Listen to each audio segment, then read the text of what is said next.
Hallo, ich bin Fred, ein virtueller Avatar, und ich begleite dich auf deiner Lernreise mit Catena X.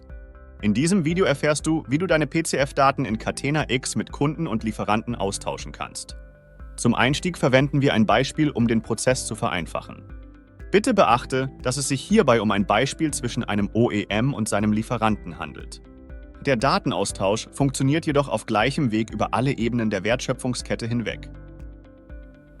Hierfür möchte ich Bethan vorstellen, die im Einkauf eines fiktiven Automobilherstellungsunternehmens arbeitet, das seine PCF-Daten transparenter machen möchte. Und Robin, der im Vertrieb eines Lieferanten des Automobilherstellers arbeitet.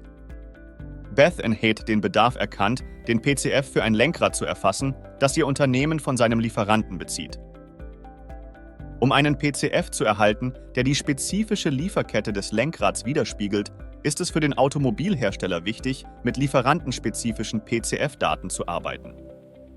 Hierfür prüft Bethan zunächst, ob die benötigten Daten bereits in der internen Datenbank oder in Catena X vorliegen. Jedoch sind sie bisher nicht verfügbar. Darum muss sie die Daten bei ihrem Lieferanten anfordern und sendet eine PCF-Anfrage über die PCF Exchange App in Catena X. Mehr über die Apps in Catena X erfährst du in unserem Video Apps und Marketplace. Robin des Lieferanten erhält die PCF-Anfrage in seiner PCF Exchange App. Um die Anfrage zu bearbeiten, prüft er zunächst in der internen Datenbank, ob die angefragten Daten bereits berechnet wurden. Da dies nicht der Fall ist, muss er alle erforderlichen Daten sammeln, um den PCF intern zu berechnen. Mehr zu diesem Thema erfährst du in dem Video PCF-Berechnung. Sobald die Daten berechnet sind, kann Robin sie seinem Kunden per PCF-Antwort in der PCF Exchange App zur Verfügung stellen. Bethan wird benachrichtigt, dass die Daten nun verfügbar sind und kann sie über die PCF Exchange App aufrufen. Nach Prüfung der Daten kann der Automobilhersteller den berechneten PCF des Lieferanten für die eigenen Berechnungen weiterverwenden.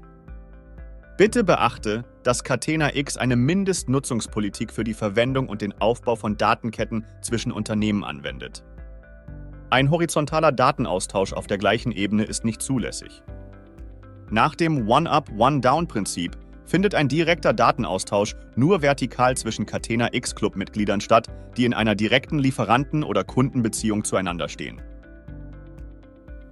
Denke stets daran, dass Catena X eine vertrauenswürdige, kollaborative, offene und sichere Datenplattform ist und somit die Sicherheit, den Schutz und die Neutralität aller hochgeladenen Daten garantiert. Da die Datensouveränität in Catena X von hoher Bedeutung ist, sind alle PCF-Daten nur auf Anfrage verfügbar. Mehr zu diesem Thema findest du in dem unten verlinkten YouTube-Video. Und so können PCF-Daten in Catena X ausgetauscht werden.